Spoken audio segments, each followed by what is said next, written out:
ವೀಕ್ಷಕರೇ, ಅದೃಷ್ಟವೊಂದು ಚಹಾ ಗ್ಲಾಸಿನಲ್ಲಿ ಅಡಗಿದೆ ಎಂದು ಎಂದಾದರೂ ಯೋಚಿಸಿದ್ದೀರೇನೋ?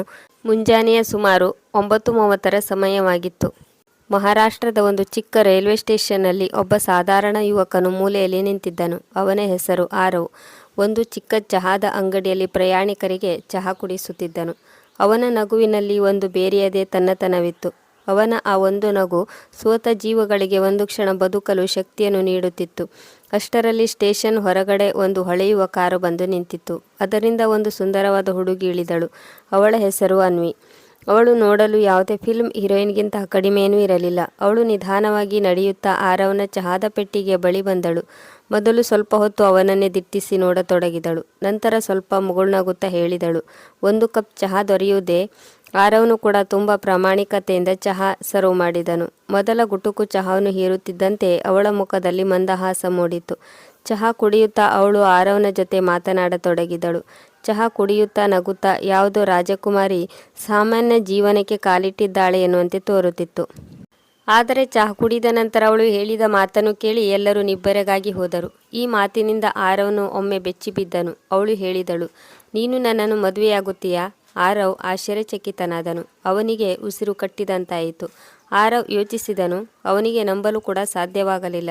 ಇಷ್ಟೊಂದು ಶ್ರೀಮಂತ ಸುಂದರವಾದ ಹುಡುಗಿ ಒಬ್ಬ ಸಾಮಾನ್ಯ ಚಹಾ ಮಾರುವವನೊಂದಿಗೆ ಈ ರೀತಿ ಪ್ರಶ್ನೆಯನ್ನು ಕೇಳಲು ಸಾಧ್ಯವೇ? ಇದೊಂದು ಸವಾಲಾಗಿರಲಿಲ್ಲ. ಇದೊಂದು ಸತ್ಯ ಘಟನೆಯ ಕಥೆಯಾಗಿತ್ತು. ಇದರ ಪರಿಣಾಮವೇನಾಗುತ್ತದೆ ಎಂದು ಏನು ಅರಿಯದ ಮುಗ್ಧ ಬಾಲಕ ಆರವನಿಗೆ ಗೊತ್ತಿರಲಿಲ್ಲ. ಏಕೆಂದರೆ ಈ ಕಥೆಯಲ್ಲಿ ಮುಂದೆ ನಡೆಯುವ ಘಟನೆಯನ್ನು ಕೇಳಿ ನೀವು ದಂಗಾಗಿ ಹೋಗುವಿರಿ. ಇಡೀ ಕಥೆಯನ್ನು ತಿಳಿದುಕೊಳ್ಳಲು ವಿಡಿಯೋವನ್ನು ಕೊನೆಯವರೆಗೂ ನೋಡಿ. ಜೊತೆಗೆ ವಿಡಿಯೋ ಲೈಕ್ ಮಾಡಿ, ಚಾನಲನ್ನು ಸಬ್ಸ್ಕ್ರೈಬ್ ಮಾಡಿ ಮತ್ತು ಕಾಮೆಂಟ್ನಲ್ಲಿ ನಿಮ್ಮ ಹಾಗೂ ನಿಮ್ಮ ಊರಿನ ಹೆಸರನ್ನು ಅವಶ್ಯವಾಗಿ ಬರೆಯಿರಿ. ಆರವ್ನ ಜನ್ಮ ಉತ್ತರ ಪ್ರದೇಶದ ಬಲಿಯಾ ಜಿಲ್ಲೆಯ ಒಂದು ಊರಿನಲ್ಲಿ ಆಗಿತ್ತು. ಅವರ ಪರಿವಾರವು ತುಂಬ ಸಾಧಾರಣವಾಗಿತ್ತು. ಅಮ್ಮ, ಅಪ್ಪ ಮತ್ತು ಒಬ್ಬಳು ತಂಗಿ ಇದ್ದರು. ಅವರ ಬಳಿ ಹಣದ ಕೊರತೆ ಇದ್ದರೂ ಪ್ರೀತಿ ಮತ್ತು ಖುಷಿಗೆ ತೊಂದರೆ ಇರಲಿಲ್ಲ. ಅವರ ಮನೆಯಲ್ಲಿ ಪ್ರೀತಿಯಾಗಲಿ ಖುಷಿಯಾಗಲಿ ಎಂದಿಗೂ ಖಾಲಿಯಾಗುತ್ತಿರಲಿಲ್ಲ. ಆರವ್ನು ಬಾಲ್ಯದಿಂದಲೇ ಓದಿನಲ್ಲಿ ಜಾಣನಾಗಿದ್ದನು. ಆದರೆ ಬಡತನದ ಪರಿಸ್ಥಿತಿಯು ಅವನನ್ನು ಪ್ರೌಢನಾಗುವುದಕ್ಕಿಂತ ಮೊದಲೇ ಅವನನ್ನು ದೊಡ್ಡವನನ್ನಾಗಿ ಮಾಡಿತ್ತು. ಸ್ಕೂಲ್ನ ಓದು ಮುಗಿಸಿದ ನಂತರ ತನ್ನ ತಂದೆಯ ಜೊತೆಗೆ ಕೂಲಿ ಕೆಲಸ ಮಾಡಲು ಶುರು ಮಾಡಿದ. ಮನೆಯಲ್ಲಿ ಅಮ್ಮನ ಪ್ರೀತಿ, ತಂಗಿಯ ನಗು, ಅಮ್ಮನ ಮಮತೆ ಅವನ ಅತಿ ದೊಡ್ಡ ಆಸ್ತಿಯಾಗಿತ್ತು. ಆದರೆ ವಿಧಿಯಾಟವೇ ಬೇರೆಯಾಗಿತ್ತು. ಒಂದು ದಿನ ಆಕಸ್ಮಿಕವಾಗಿ ಆರವ್ನ ತಂದೆಯ ಸಾವಾಯಿತು. ಆ ಒಂದು ಘಟನೆಯಿಂದ ಇಡೀ ಮನೆಯ ಚಿತ್ರಣವೇ ಬದಲಾಯಿತು. 17 ವರ್ಷ ವಯಸ್ಸಿನ ಆರವ್ ಈಗ ಮನೆಯ ಆಸರೆಯಾಗಿದ್ದನು. ತಂಗಿ ಓದು, ಅಮ್ಮನ ಔಷಧಿ ಖರ್ಚು, ಮನೆಯ ಖರ್ಚು ವೆಚ್ಚ ಎಲ್ಲವೂ ಅವನ ಎಳೆ ಹೆಗಲಿನ ಮೇಲೆ ಬಿತ್ತು. ಅವನ ತಂದೆಯ ಸಾವಿನ ನಂತರ ಅವನ ಪ್ರಪಂಚವೇ ನಿಂತಂತಾಯಿತು. ಅಮ್ಮನ ಮಮತೆಯ ಕಣ್ಣುಗಳಲ್ಲಿ ಈಗ ಕೇವಲ ಚಿಂತೆ ಕಾಡತೊಡಗಿತ್ತು. ಅವನ ತಂಗಿಯ ನಗು ಮಾಯವಾಗಿ ಹೋಗಿತ್ತು. ಬೆಳಿಗ್ಗೆ ಎದ್ದಾಗ ಸವಾಲುಗಳೇ ಎದುರಾಗುತ್ತಿದ್ದವು. ಈಗೇನಾಗುತ್ತದೆ, ಮುಂದೇನು ಮಾಡಬೇಕು ಎಂಬ ಇತ್ಯಾದಿ ಪ್ರಶ್ನೆಗಳು ಅವನನ್ನು ಕಾಡುತ್ತಿದ್ದವು. ಒಂದು ದಿನ ಆರವ್ ತನ್ನ ಮನೆಯ ಅಂಗಳದಲ್ಲಿ ಕುಳಿತುಕೊಂಡಿದ್ದನು. ಅವನ ಕೈಯಲ್ಲಿ ಒಂದು ಹಳೆಯ ಜೋಳಿಗೆ ಇತ್ತು. ಮನಸ್ಸಿನಲ್ಲಿ 1,000 ಪ್ರಶ್ನೆಗಳು ಎದ್ದಿದ್ದವು. ಆಗ ಅವನಿಗೆ ನೆನಪಾಯಿತು. ಅವನ ಶಾಲೆಯ ಗೆಳೆಯ ರಾಹುಲ್ ಅವನ ತಂದೆ ಮುಂಬೈನಲ್ಲಿ ಕೆಲಸ ಮಾಡುತ್ತಿದ್ದರು. ರಾಹುಲ್ ಆಗಾಗ ಹೇಳುತ್ತಿದ್ದನು, ಮುಂಬೈಗೆ ಹೋಗಿ ಕಷ್ಟಪಟ್ಟರೆ ತುಂಬ ಹಣವನ್ನು ಸಂಪಾದಿಸಬಹುದು. ಯಾವಾಗಲೂ ಹೀಗೆ ಹೇಳುತ್ತಿದ್ದನು. ಮತ್ತಿನ್ನೇನು, ತಕ್ಷಣ ಅವನು ತನ್ನ ಅಮ್ಮನ ಬಳಿಗೆ ಹೋದನು. ಮತ್ತೆ ಹೇಳಿದನು, "ಅಮ್ಮ, ನಾನು ಮುಂಬೈಗೆ ಹೋಗಬೇಕು. ಒಳ್ಳೆಯ ಕೆಲಸ ಸಿಕ್ಕರೆ ತಂಗಿಯ ಓದನ್ನು ಕೂಡ ಪೂರ್ಣಗೊಳಿಸುತ್ತೇನೆ ಮತ್ತು ಅವಳ ಮದುವೆಯನ್ನು ಕೂಡ ವಿಜೃಂಭಣೆಯಿಂದ ಮಾಡುತ್ತೇನೆ." ಅಮ್ಮ ಮೊದಲು ಸುಮ್ಮನಾದಳು. ಆದರೆ ಅಮ್ಮನಿಗೆ ಮೊದಲೇ ಸಹಿಸಿಕೊಳ್ಳಲು ಸಾಧ್ಯವಾಗಲಿಲ್ಲ. ಅವಳ ಕಣ್ಣಿಂದ ಹೊರಬರುತ್ತಿರುವ ಕಣ್ಣೀರು ನಿಲ್ಲುವ ಹಾಗೆ ಕಾಣಲಿಲ್ಲ. ನನ್ನ ಪ್ರೀತಿಯ ಮುದ್ದು ಮಗನನ್ನು ಆ ಅಪರಿಚಿತ ಪ್ರಪಂಚಕ್ಕೆ ಹೇಗೆ ಕಳುಹಿಸಲಿ? ಆಗ ಆರವ್ನು ತನ್ನ ಜೋಳಿಗೆಯನ್ನು ಕೈಯಲ್ಲಿ ತೆಗೆದುಕೊಳ್ಳುತ್ತಾ ಹೇಳಿದನು, "ಅಮ್ಮ, ನಾನು ಇಲ್ಲಿಯೇ ಉಳಿದರೆ ನಾವೆಲ್ಲರೂ ಬೀದಿಗೆ ಬರುತ್ತೇವೆ. ಒಂದು ವೇಳೆ ನಾನು ಅಲ್ಲಿಗೆ ಹೊರಟು ಹೋದರೆ ಬಹುಶಃ ನಾವು ಮೇಲೆದ್ದು ಬರಬಹುದು." ಆಗ ಅವರ ಅಮ್ಮನು ನಡುಗುತ್ತಿರುವ ಕೈಗಳಿಂದ ತಲೆಯನ್ನು ಆಡಿಸಿದಳು ಮತ್ತು ಆಶೀರ್ವಾದ ನೀಡುತ್ತಾ ಹೇಳಿದಳು, "ಹೋಗು ಮಗನೇ, ನಿನಗೆ ಆ ದೇವರ ಆಶೀರ್ವಾದ ಯಾವತ್ತೂ ಇದೆ." ಮಾರನೇ ದಿನ ಒಂದು ಹರಿದು ಹೋದ ಹಳೆಯ ಜೋಳಿಗೆಯಲ್ಲಿ 2 ಜೋಡಿ ಬಟ್ಟೆಗಳನ್ನು ಇಟ್ಟನು. ಅಮ್ಮನ ಕೈಯಿಂದ ಚಿಕ್ಕ ಪ್ರಸಾದದ ಪೊಟ್ಟಣವನ್ನು ತೆಗೆದುಕೊಂಡನು ಮತ್ತು ಒದ್ದೆಯಾದ ಕಣ್ಣುಗಳಿಂದ ತನ್ನ ಹಳ್ಳಿಯನ್ನು ನೋಡುತ್ತಾ ಮುಂಬೈ ಕಡೆಗೆ ಹೊರಟನು. ಕನಸಿನ ನಗರ ಮುಂಬೈನ ಕಡೆಗೆ ಪ್ರತಿಯೊಬ್ಬರೂ ತಮ್ಮ ದೊಡ್ಡ ದೊಡ್ಡ ಕನಸುಗಳನ್ನು ಹೊತ್ತು ಬರುತ್ತಾರೆ. ಆದರೆ ಯಾರು ಯಶಸ್ವಿಯಾಗುತ್ತಾರೆಂದರೆ, ಯಾರು ಎದೆಗುಂದದೆ ಸೋಲನ್ನು ಒಪ್ಪಿಕೊಳ್ಳುವುದಿಲ್ಲವೋ ಅವರು ತಮ್ಮ ಜೀವನದಲ್ಲಿ ಗೆಲುವನ್ನು ಸಾಧಿಸುತ್ತಾರೆ. ರೈಲ್ವೆ ಸ್ಟೇಷನ್ನಲ್ಲಿ ಆರವ್ನು ತನ್ನ ಹೆಜ್ಜೆಯನ್ನು ಇಡುತ್ತಿದ್ದಂತೆ ತಾನು ಒಂದು ಬೇರೆ ಪ್ರಪಂಚಕ್ಕೆ ಬಂದು ತಲುಪಿದ್ದೇನೆ ಎಂದು ಅವನಿಗೆ ಭಾಸವಾಯಿತು. ಅಲ್ಲಿನ ಜನಜಂಗುಳಿ, ಗದ್ದಲ, ವಾಹನಗಳ ಓಡಾಟ, ಬಹುಮಟ್ಟಿಗೆ ಎತ್ತರವಾದ ಕಟ್ಟಡಗಳು, ಹೀಗೆ ಪ್ರತಿಯೊಂದು ಮುಖವೂ ತನ್ನದೇ ಆದ ಲೋಕದಲ್ಲಿ ಮುಳುಗಿತ್ತು. ರಾಹುಲ್ನ ತಂದೆಯು ಅವನನ್ನು ಸ್ಟೇಷನ್ನಿಂದ ಪಿಕಪ್ ಮಾಡಿದನು ಮತ್ತು ಒಂದು ವರ್ಕ್ಶಾಪ್ಗೆ ಕರೆದುಕೊಂಡು ಹೋಗಿ ಬಿಟ್ಟನು. ಕೆಲಸ ತುಂಬ ಕಠಿಣವಾಗಿತ್ತು. ತುಂಬ ಹೊತ್ತಿನವರೆಗೆ ಅಲ್ಲಿ ನಿಂತುಕೊಳ್ಳಬೇಕಾಗಿತ್ತು. ಕೈಗಳಲ್ಲಿ ಬೊಕ್ಕೆಗಳು ಏಳುತ್ತಿದ್ದವು. ಆದರೆ ಆರವನಿಗೆ ತನ್ನ ಕನಸುಗಳನ್ನು ಪೂರ್ಣಗೊಳಿಸಬೇಕಾಗಿತ್ತು. ಅವನು ಇಡೀ ದಿನ ವರ್ಕ್ಶಾಪ್ನಲ್ಲಿ ಬೆವರನ್ನು ಹರಿಸಿದನು ಮತ್ತು ರಾತ್ರಿ ಸ್ಟೇಷನ್ ಬಳಿ ಒಂದು ಚಿಕ್ಕ ಚಾಯ್ ಪೆಟ್ಟಿಗೆ ಅಂಗಡಿಯ ಬಳಿ ಒಬ್ಬ ಮುದುಕ ಮಾಧವ್ ಬಾಬಾ ಅವರ ಬಳಿ ಸಹಾಯಕನಾಗಿ ಕೆಲಸ ಮಾಡಲು ಶುರು ಮಾಡಿದನು. ಮಾಧವ್ ಬಾಬಾ ಅವರ ಟೈಮ್ ಕೂಡ ಸರಿಯಾಗಿರಲಿಲ್ಲ. ಅವರು ಒಬ್ಬಂಟಿಯಾಗಿದ್ದರು. ಬೇರೆ ಯಾರೂ ಅವರಿಗೆ ಆಸರೆಯಾಗಿರಲಿಲ್ಲ. ಒಂದು ಚಿಕ್ಕ ಪೆಟ್ಟಿಗೆಯ ಚಹಾ ಅಂಗಡಿಯನ್ನು ಆಸರೆಯಾಗಿಟ್ಟುಕೊಂಡು ಅವರು ಬದುಕುತ್ತಿದ್ದರು. ಆರವನ ಕಠಿಣ ಪರಿಶ್ರಮ ಮತ್ತು ಪ್ರಾಮಾಣಿಕತೆಯನ್ನು ನೋಡಿ ಅವರು ಅವನನ್ನು ತಮ್ಮ ಬಳಿ ಕೆಲಸಕ್ಕೆ ಇಟ್ಟುಕೊಂಡರು ಮತ್ತು ಹೇಳುತ್ತಿದ್ದರು, ಮಗ, ನೀನು ನನಗೆ ಆಸರೆಯಾಗು. ನೀನು ನನಗೆ ಆಸರೆಯಾದರೆ ಈ ಅಂಗಡಿಯೂ ನಿನ್ನದೇ, ಇದರ ಲಾಭವೆಲ್ಲದೂ ನಿನ್ನದೇ. ಹೀಗೆ ದಿನಗಳು ಕಳೆಯತೊಡಗಿದವು. ಆರವನು ಎರಡೂ ಕಡೆಗೂ ತುಂಬ ಕಷ್ಟಪಟ್ಟು ನಿಯತ್ತಿನಿಂದ ಕೆಲಸ ಮಾಡಿದನು. ಕೆಲವೇ ತಿಂಗಳುಗಳಲ್ಲಿ ತನ್ನ ಹಳ್ಳಿಗೆ ಹಣವನ್ನು ಕಳಿಸಲು ಶುರು ಮಾಡಿದನು. ಏಕೆಂದರೆ ತನ್ನ ಅಮ್ಮ ಹಣಕ್ಕಾಗಿ ಪರದಾಡಿ ಬೇರೆ ಕಡೆ ಕೂಲಿ ಕೆಲಸ ಮಾಡಬಾರದು ಮತ್ತು ತಂಗಿಯ ಮದುವೆಯನ್ನು ಒಂದು ಒಳ್ಳೆಯ ಮನೆತನದೊಂದಿಗೆ ಮಾಡಲು ಸಾಧ್ಯವಾಗಬೇಕು ಎಂದು ಅಂದುಕೊಂಡನು. ಆನಂತರ ಒಂದು ದಿನ ಹಳ್ಳಿಯಿಂದ ಒಂದು ಪತ್ರ ಬಂದಿತ್ತು. ಅದರಲ್ಲಿ ಹೀಗೆ ಬರೆದಿತ್ತು, ನಿನ್ನ ತಂಗಿ ಪ್ರಿಯಾಂಕಾಳಿಗೆ ಒಳ್ಳೆಯ ಸಂಬಂಧ ಕೂಡಿ ಬಂದಿದೆ. ಇದನ್ನು ಕೇಳಿ ಆರವನ ಖುಷಿಗೆ ಪಾರವೇ ಇರಲಿಲ್ಲ. ಅವನು ತನ್ನ ಕಠಿಣ ಪರಿಶ್ರಮದಿಂದ ಸಂಪಾದಿಸಿದ ಎಲ್ಲ ಹಣವನ್ನು ಒಟ್ಟುಗೂಡಿಸಿದನು. ಚಹಾ ಮಾರಾಟ ಮಾಡಿ ಬಂದ ಲಾಭವನ್ನು ಕೂಡ ಒಟ್ಟುಗೂಡಿಸಿದನು. ಎಲ್ಲ ಹಣವನ್ನು ತೆಗೆದುಕೊಂಡು ಹಳ್ಳಿಗೆ ಬಂದನು. ಅಮ್ಮನ ಮುಖದಲ್ಲಿ ಮಂದಹಾಸ ಮೂಡಿಸಲು ಮತ್ತು ತನ್ನ ಪ್ರೀತಿಯ ತಂಗಿಯ ಕೈಗೆ ಮೆಹಂದಿಯನ್ನು ಹಚ್ಚಲು ಅವನು ತನ್ನ ಹಳ್ಳಿಗೆ ಮರಳಿ ಬಂದನು. ತಂಗಿಯ ಮದುವೆಯು ಬಹಳ ವಿಜೃಂಭಣೆಯಿಂದ ನಡೆಯಿತು. ಹಳ್ಳಿ ಮೂಕ ವಿಸ್ಮಿತವಾಗಿ ನೋಡುತ್ತಿತ್ತು. ಇವನು ಅದೇ ಆರವನಾಗಿದ್ದನು. ಈ ಮೊದಲು ಆರವನ ಕುಟುಂಬ ನಿರ್ಗತಿಕವಾಗಿತ್ತು. ಈಗ ಅಮ್ಮ ಹಾಗೂ ಮಗ ಇಬ್ಬರು ಸೇರಿ ಮಗಳ ಮದುವೆಯನ್ನು ವಿಜೃಂಭಣೆಯಿಂದ ಮಾಡಿದರು. ಆದರೆ ಮದುವೆ ಎಲ್ಲ ಮುಗಿದ ಮೇಲೆ ಆರವನಿಗೆ ಅರಿವಾಯಿತು, ಈಗ ಹಳ್ಳಿಯಲ್ಲಿ ಅವನಿಗೆ ಉಳಿಯಲು ಮನಸ್ಸಾಗುತ್ತಿರಲಿಲ್ಲ. ಈಗ ಅವನಿಗೆ ಅದೇ ಕೂಗು ಕರೆಯತೊಡಗಿತ್ತು. ಮುಂಬೈ ಮತ್ತೆ ಕೈಬೀಸಿ ಕರೆಯತೊಡಗಿತ್ತು. ಮುಂಬೈನ ಜನಜಂಗುಳಿ, ಚಹಾದ ಸುವಾಸನೆ, ಮಾಧವ್ ಬಾಬಾನ ಮಂದಹಾಸ. ಅವನು ತನ್ನ ಅಮ್ಮನ ಕಾಲಿಗೆ ಬಿದ್ದು ಹೇಳಿದನು, ಅಮ್ಮ, ನನಗೆ ಅಪ್ಪಣೆ ಕೊಡು. ನನ್ನ ಕನಸನ್ನು ನನಸಾಗಿಸಲು ಅವಕಾಶ ಮಾಡಿಕೊಡು. ಅಮ್ಮನು ಕಣ್ಣೀರು ತುಂಬಿದ ಕಣ್ಣುಗಳಿಂದ ಮಗನಿಗೆ ಆಶೀರ್ವಾದ ಮಾಡುತ್ತಾ ಹೇಳಿದಳು, ಹೋಗು ಮಗನೇ, ನಿನ್ನ ಹೆಸರಿನ ಪತಾಕೆಯನ್ನು ಹಾರಿಸು. ಜಯದ ನಗೆ ಬೀರು. ಯಾವಾಗಲೂ ಭಗವಂತ ನಿನ್ನ ಜೊತೆಗೆ ಇರುತ್ತಾನೆ. ಮತ್ತು ಈ ಬಾರಿ ಆರವನು ಒಂದು ನಿರ್ಧಾರಕ್ಕೆ ಬಂದಿದ್ದನು. ಮುಂಬೈಗೆ ಮರಳಿದ ನಂತರ ಈಗ ಆರವನು ತನ್ನ ಇಡೀ ಗಮನವನ್ನು ಮುಂಬೈನ ಮಾಧವ್ ಬಾಬಾ ಅವರ ಚಹಾದ ಅಂಗಡಿಯ ಕಡೆಗೆ ಗಮನವಿಟ್ಟನು. ಅವನು ದಿನವಿಡೀ ನಿಯತ್ತಿನಿಂದ ಕಠಿಣ ಪರಿಶ್ರಮದಿಂದ ಕೆಲಸ ಮಾಡುತ್ತಿದ್ದನು. ಗ್ರಾಹಕರಿಗೆ ಚಹಾ ಮಾಡಿ ಕುಡಿಸುತ್ತಿದ್ದನು. ರಾತ್ರಿ ಅಂಗಡಿಯ ಎಲ್ಲ ಲೆಕ್ಕಾಚಾರಗಳನ್ನು ತಾನೇ ಸ್ವತಃ ಮಾಡಿಕೊಳ್ಳುತ್ತಿದ್ದನು.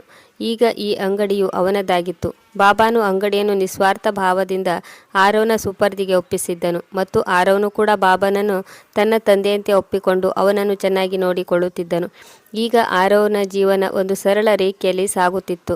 ಸ್ವಚ್ಛವಾದ, ಸಾಧಾರಣವಾದ, ಮುಕ್ತ ಮನಸ್ಸಿನಿಂದ ಕೂಡಿರುವ ಚಿಕ್ಕ ಚಿಕ್ಕ ಕನಸುಗಳಲ್ಲಿ ಅವನು ಖುಷಿಯಾಗಿದ್ದನು. ತಾನೊಬ್ಬ ಒಳ್ಳೆಯ ಮಗನಾಗಬೇಕೆಂದು ಅವನ ಆಸೆಯಾಗಿತ್ತು ಮತ್ತು ತನ್ನ ತಾಯಿಗಾಗಿ ಒಂದು ಚಿಕ್ಕ ಪ್ರಪಂಚವನ್ನು ನಿರ್ಮಾಣ ಮಾಡಬೇಕೆಂದುಕೊಂಡಿದ್ದನು. ಆದರೆ ಅವನ ವಿಧಿ ಬರಹವೇ ಬೇರೆಯಾಗಿತ್ತು. ಒಂದು ದಿನ ಶ್ರಾವಣ ಮಾಸದ ಮೊದಲ ದಿನಗಳಲ್ಲಿ ಸುರಿದ ಮಳೆಯಿಂದ ಇಡೀ ಸ್ಟೇಷನ್ ತೊಯ್ದು ಹೋಗಿತ್ತು. ಹರಿಯುತ್ತಿರುವ ಮಳೆಯ ನೀರು ಪ್ಲಾಟ್ಫಾರ್ಮ್ನಲ್ಲಿ ಆ ಕಡೆ ಈ ಕಡೆ ಹರಿದಾಡುತ್ತಿತ್ತು ಮತ್ತು ಆರವ್ ಸುರಿಯುತ್ತಿರುವ ಮಳೆಯಲ್ಲಿ ನೆನೆಯುತ್ತಾ ತನ್ನ ಚಹಾ ಪೆಟ್ಟಿಗೆ ಅಂಗಡಿಯ ಸಾಮಾನುಗಳನ್ನು ಮಳೆಯಲ್ಲಿ ನೆನೆಯದಂತೆ ಮುಚ್ಚಿಡುತ್ತಿದ್ದನು. ಈ ಗಡಿಬಿಡಿಯಲ್ಲಿ ಆಕಸ್ಮಿಕವಾಗಿ ಅವನ ದೃಷ್ಟಿ ಒಂದು ಹುಡುಗಿಯ ಮೇಲೆ ಬಿತ್ತು. ಒಬ್ಬಂಟಿಯಾಗಿ ಮಳೆಯಲ್ಲಿ ನೆನೆಯುತ್ತಾ ನಡೆದು ಬರುತ್ತಿದ್ದಳು. ಅವಳ ಮುಖದಲ್ಲಿ ಒಂದು ವಿಚಿತ್ರವಾದ ಗಾಬರಿ ಇತ್ತು ಮತ್ತು ಕಣ್ಣಿನಲ್ಲಿ ಒಂದು ಆಳವಾದ ಉದಾಸೀನತೆ ಇತ್ತು. ಆ ಹುಡುಗಿ ಬೇರೆ ಯಾರೂ ಆಗಿರಲಿಲ್ಲ, ಅದೇ ಅನ್ವಿಯಾಗಿದ್ದಳು. ಇಂದು ನಾವು ಅವಳ ಕಥೆಯನ್ನು ಕೇಳುತ್ತಿದ್ದೇವೆ. ಆರವನಿಗೆ ಅರ್ಥವಾಗುವುದಕ್ಕಿಂತ ಮೊದಲೇ ಅನ್ವಿ ಕಾಲು ಜಾರಿದಂತಾಗಿ ತನ್ನ ಬ್ಯಾಲೆನ್ಸ್ ತಪ್ಪಿ ಹೋದಳು. ಆಕಸ್ಮಿಕವಾಗಿ ಅವಳು ಪ್ಲಾಟ್ಫಾರ್ಮ್ನಲ್ಲಿ ಬಿದ್ದು ಹೋದಳು. ಆ ಜನಜಂಗುಳಿಯ ಪಟ್ಟಣದಲ್ಲಿ ಸಾವಿರಾರು ಕಣ್ಣುಗಳು ಅವಳು ಬೀಳುತ್ತಿರುವುದನ್ನು ನೋಡುತ್ತಿದ್ದರು. ಆದರೆ ಯಾರೂ ಕೂಡ ಅವಳಿಗೆ ಸಹಾಯ ಮಾಡುವ ಮನಸ್ಥಿತಿ ತೋರಲಿಲ್ಲ. ಆದರೆ ಆರವನ ಮನಸ್ಸು ತಡೆಯಲಿಲ್ಲ. ಅವನ ಅಮ್ಮನು ಮನುಷ್ಯತ್ವದ ಪಾಠವನ್ನು ಹೇಳಿದಳು ಮತ್ತು ತಂದೆಯು ಕಷ್ಟದಲ್ಲಿರುವವರಿಗೆ ಸಹಾಯ ಮಾಡುವುದನ್ನು ಕಲಿಸಿದ್ದರು. ಅವನು ಒಂದು ಕ್ಷಣವೂ ಕೂಡ ನಿಲ್ಲಲಿಲ್ಲ. ಪೂರ್ತಿ ಶಕ್ತಿಯೊಂದಿಗೆ ಅವನು ಓಡೋಡಿ ಬಂದನು. ಅನ್ವಿಯನ್ನು ತನ್ನ ಬಾಹುಗಳಲ್ಲಿ ಎತ್ತಿಕೊಂಡನು. ಅವಳ ದೇಹ ಸ್ವಲ್ಪ ನಡುಗುತ್ತಿತ್ತು. ಅವಳ ತುಟಿಗಳು ಕಪ್ಪಾಗಿದ್ದವು. ಆಗ ಆರವನು ಹತ್ತಿರದಲ್ಲಿ ನಿಂತ ಕೆಲವರಲ್ಲಿ ಸಹಾಯ ಕೇಳಿದನು. ಆದರೆ ಪ್ರತಿಯೊಬ್ಬರೂ ತಮಗೆ ಸಂಬಂಧ ಇಲ್ಲದವರಂತೆ ಮೂಗು ಮುರಿದು ಅಲ್ಲಿಂದ ಹೊರಟು ಹೋದರು. ಒಬ್ಬೊಬ್ಬರಿಗೆ ತಮ್ಮ ಜೇಬು ಒದ್ದೆ ಆಗಬಹುದೆಂದು ಕಾಳಜಿ ಇತ್ತು, ಒಬ್ಬೊಬ್ಬರಿಗೆ ತಾವು ಕಾಯಿಲೆ ಬೀಳಬಹುದೆಂಬ ಹೆದರಿಕೆ ಇತ್ತು. ಆದರೂ ಆರವ್ ಸೋಲೊಪ್ಪಿಕೊಳ್ಳಲಿಲ್ಲ. ಒದ್ದೆಯಾದ ಬಟ್ಟೆಗಳಿಂದ ನಡುಗುತ್ತಿರುವ ಕೈಗಳಿಂದ ಒಂದು ಆಟೋಗೆ ಕೈ ಚಾಚಿದನು ಮತ್ತು ನೇರವಾಗಿ ಹತ್ತಿರದಲ್ಲೇ ಇರುವ ಒಂದು ಚಿಕ್ಕ ಹಾಸ್ಪಿಟಲ್ ಕಡೆಗೆ ದೌಡಾಯಿಸಿದನು. ಹಾಸ್ಪಿಟಲ್ನ ಡಾಕ್ಟರ್ ಎಲ್ಲಕ್ಕೂ ಮೊದಲು ಟ್ರೀಟ್ಮೆಂಟ್ ನೀಡಲು ಹಣ ಕಟ್ಟಬೇಕೆಂದು ಹೇಳಿದರು. ಆರವ್ನು ಒಂದು ಕ್ಷಣ ತಡ ಮಾಡದೆ ತನ್ನ ಜೇಬಿನಲ್ಲಿದ್ದ ಹಣವನ್ನು ಹೊರತೆಗೆದನು. ಆ ಹಣವನ್ನು ಅವನು ತನ್ನ ಅಮ್ಮನಿಗೆ ಈ ತಿಂಗಳು ಕಳುಹಿಸಲು ಕೂಡಿಟ್ಟಿದ್ದನು. ಅವನಿಗೆ ಆ ಹುಡುಗಿಯ ಪ್ರಾಣವು ಹಣಕ್ಕಿಂತ ಹೆಚ್ಚಾಗಿತ್ತು. ಡಾಕ್ಟರ್ ಚಿಕಿತ್ಸೆಯನ್ನು ಶುರು ಮಾಡಿದರು. ಆರವ್ ಅಲ್ಲೇ ಕುಳಿತುಕೊಂಡಿದ್ದನು. ಅವನು ಒದ್ದೆಯಾಗಿದ್ದನು, ಆಯಾಸಗೊಂಡಿದ್ದನು. ಆದರೆ ಮನದಲ್ಲಿ ಆ ಹುಡುಗಿಯ ಪ್ರಾಣವನ್ನು ರಕ್ಷಿಸು ಎಂದು ದೇವರಲ್ಲಿ ಕೇಳಿಕೊಂಡನು. ಸ್ವಲ್ಪ ಹೊತ್ತಿನಲ್ಲಿ ಡಾಕ್ಟರ್ ಹೊರಗಡೆ ಬಂದರು. ಮುಗುಳ್ನಗುತ್ತಾ ಹೇಳಿದರು, ಈಗ ಯಾವುದೇ ಚಿಂತೆ ಮಾಡುವ ಅವಶ್ಯಕತೆ ಇಲ್ಲ. ಹುಡುಗಿ ಅಪಾಯದಿಂದ ಪಾರಾಗಿದ್ದಾಳೆ. ಆಗ ಆರವ್ನು ಒಂದು ನೆಮ್ಮದಿಯ ನಿಟ್ಟುಸಿರನ್ನು ಹೊರಹಾಕಿದನು. ಆಗ ಡಾಕ್ಟರ್ ಹೇಳಿದರು, ಈ ಹುಡುಗಿಯ ಹೆಸರು ಅನ್ವಿ. ಈ ಪಟ್ಟಣದ ಅತ್ಯಂತ ಶ್ರೀಮಂತ ವ್ಯಾಪಾರಿಯೊಬ್ಬರ ಮಗಳಾಗಿದ್ದಾರೆ. ಮಳೆಯನ್ನು ನೋಡಿದಾಗ ಅಥವಾ ಹೆಚ್ಚು ನೀರನ್ನು ನೋಡಿದಾಗ ಆಗಾಗ ಇವಳು ಈ ರೀತಿ ಪ್ರಜ್ಞೆ ತಪ್ಪಿ ಬೀಳುತ್ತಾಳೆ. ಅವಳ ಜೀವನದಲ್ಲಿ ನಡೆದ ಒಂದು ಹಳೆಯ ಘಟನೆಯು ಅವಳನ್ನು ಈ ರೀತಿ ಆಗುವಂತೆ ಛಿದ್ರ ಮಾಡಿತ್ತು. ಅಂದಿನಿಂದ ಇವಳಿಗೆ ಈ ರೀತಿಯ ಕಾಯಿಲೆ ಉಂಟಾಗಿದೆ. ಆರವ್ನು ಇದನ್ನೆಲ್ಲವನ್ನು ಸುಮ್ಮನೆ ಕೇಳಿಸಿಕೊಂಡನು ಮತ್ತು ಡಾಕ್ಟರಲ್ಲಿ ಕೈಜೋಡಿಸಿ ಹೇಳಿದನು, ಡಾಕ್ಟರ್ ಸಾಹೇಬ್ರೆ, ಈಗ ನೀವು ಈ ಹುಡುಗಿಯನ್ನು ನೋಡಿಕೊಳ್ಳಿ, ನಾನು ಅಂಗಡಿಗೂ ಕೂಡ ಹೋಗಬೇಕು ಎಂದು ಹೇಳಿ ಆರವ್ನು ಯಾವುದೇ ಬಹುಮಾನಕ್ಕಾಗಿ ಕಾಯದೆ ಅಥವಾ ತನ್ನ ಗುರುತು ಪರಿಚಯವನ್ನು ಹೇಳಿಕೊಳ್ಳದೆ ತನ್ನ ಚಹಾದ ಅಂಗಡಿಯ ಕಡೆಗೆ ಹೊರಟನು. ಅವನಿಗೆ ತಾನು ಮಾಡಿದ ಉಪಕಾರಕ್ಕಾಗಿ ಪ್ರತಿಫಲವಾಗಲಿ, ಸುದ್ದಿಯಲ್ಲಿರುವುದಾಗಲಿ ಅಥವಾ ದೊಡ್ಡ ವ್ಯಕ್ತಿಯ ಹೊಗಳಿಕೆಯಾಗಲಿ ಬೇಕಾಗಿರಲಿಲ್ಲ. ಅವನಿಗೆ ಒಬ್ಬ ವ್ಯಕ್ತಿಯ ಪ್ರಾಣವನ್ನು ಉಳಿಸುವುದೇ ಎಲ್ಲಕ್ಕಿಂತ ದೊಡ್ಡದಾಗಿತ್ತು. ಅತ್ತ ಹಾಸ್ಪಿಟಲ್ನಲ್ಲಿ ಅನ್ವಿಗೆ ಪ್ರಜ್ಞೆ ಬಂದಾಗ ಎಲ್ಲಕ್ಕೂ ಮೊದಲು ಅವಳಿಗೆ ಅದೇ ಮಾತುಗಳು ಎಚ್ಚರವಾದವು. ಧೈರ್ಯಗೆಡಬೇಡ, ಎಲ್ಲವೂ ಸರಿಯಾಗುತ್ತದೆ ಎಂಬ ಮಾತುಗಳು ಅವಳ ಕಿವಿಯಲ್ಲಿ ಗುಯಿಗುಡತೊಡಗಿದವು. ಆಗ ಅವಳಿಗೆ ಆ ಚಹಾ ಮಾರುವವನೇ ತನ್ನನ್ನು ರಕ್ಷಿಸಿದ್ದಾನೆ ಎಂದು ಅರ್ಥವಾಯಿತು. ಅವಳ ಕಣ್ಣಿಂದ ಕಣ್ಣೀರು ಸುರಿಯಿತು. ಅಂದಿನಿಂದ ಅವಳ ಹೃದಯದಲ್ಲಿ ಒಂದು ಹೇಳಿಕೊಳ್ಳಲಾಗದ ವೇದನೆ ಶುರುವಾಯಿತು. ಅದೇನೆಂದು ಅವಳಿಗೆ ಸ್ವತಃ ಅರ್ಥವಾಗಲಿಲ್ಲ, ಅಥವಾ ಪ್ರಪಂಚ ಇದನ್ನು ಅರ್ಥ ಮಾಡಿಕೊಳ್ಳಲು ಸಾಧ್ಯವಿರಲಿಲ್ಲ.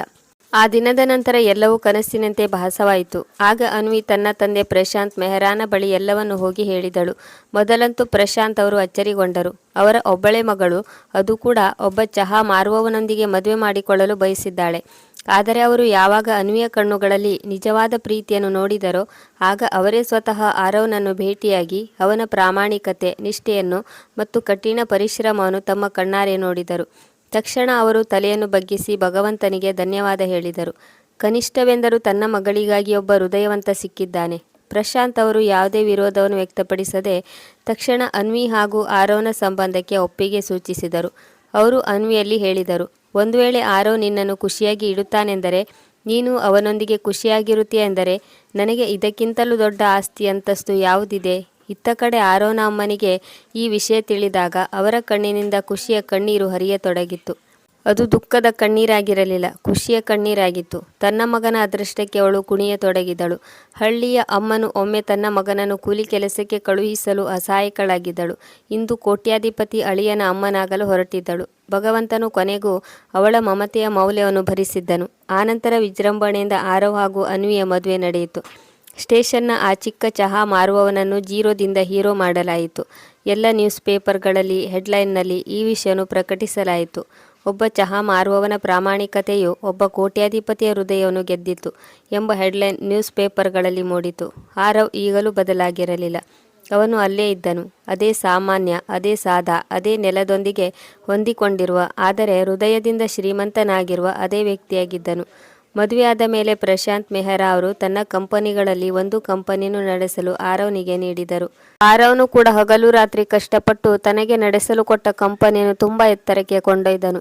ಈಗ ಅವನು ಕೇವಲ ಒಬ್ಬ ಒಳ್ಳೆಯ ಪತಿಯಾಗಿರದೆ ಒಬ್ಬ ಒಳ್ಳೆಯ ಮಗ, ಒಳ್ಳೆಯ ವ್ಯಕ್ತಿ, ಒಳ್ಳೆಯ ಅಳಿಯ ಕೂಡ ಆಗಿದ್ದನು. ಈಗ ಆರವ್ ಹಾಗೂ ಅನ್ವಿಯವರ ಜೀವನದಲ್ಲಿ ಇಬ್ಬರು ಮಕ್ಕಳು ಜನಿಸಿದರು. ಇಬ್ಬರು ಮುದ್ದಾದ ಮಕ್ಕಳು ಅವರ ಜೀವನದಲ್ಲಿ ಖುಷಿಯ ಹೊಳೆಯನ್ನೇ ಹರಿಸಿದರು. ಮನೆಯಲ್ಲಿ ಖುಷಿ, ನಗು ತುಂಬಿ ತುಳುಕುತ್ತಿತ್ತು. ಆರವ್ ತನ್ನ ಅಮ್ಮನನ್ನು ಕೂಡ ತುಂಬ ಚೆನ್ನಾಗಿ ನೋಡಿಕೊಳ್ಳುತ್ತಿದ್ದನು.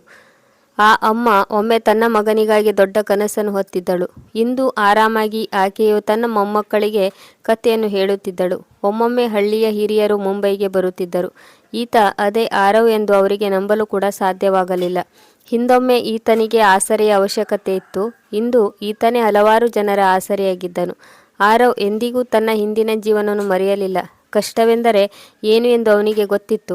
ಒಂಟಿತನವೇನೆಂದು ಅವನು ಅನುಭವಿಸಿದ್ದನು. ಆದ್ದರಿಂದ ಅವನು ಪ್ರತಿ ವರ್ಷ ಬಡ ಮಕ್ಕಳಿಗೆ ಸ್ಕಾಲರ್ಶಿಪ್ ನೀಡುತ್ತಿದ್ದನು. ಬಡವರಿಗೆ ಮುಕ್ತವಾಗಿ ಊಟ ತಿಂಡಿಗಳನ್ನು ಚಹಾವನ್ನು ಹಂಚುತ್ತಿದ್ದನು. ಅವನು ಪ್ರಪಂಚದಿಂದ ಇದೇ ಪಾಠವನ್ನು ಕಲಿತಿದ್ದನು. ನಾವು ಸ್ವತಃ ಕತ್ತಲೆಯಲ್ಲಿ ಸಾಗಿದಾಗ ನಾವು ಬೇರೆಯವರಿಗಾಗಿ ದೀಪವಾಗಿ ಬೆಳಗಬಹುದು.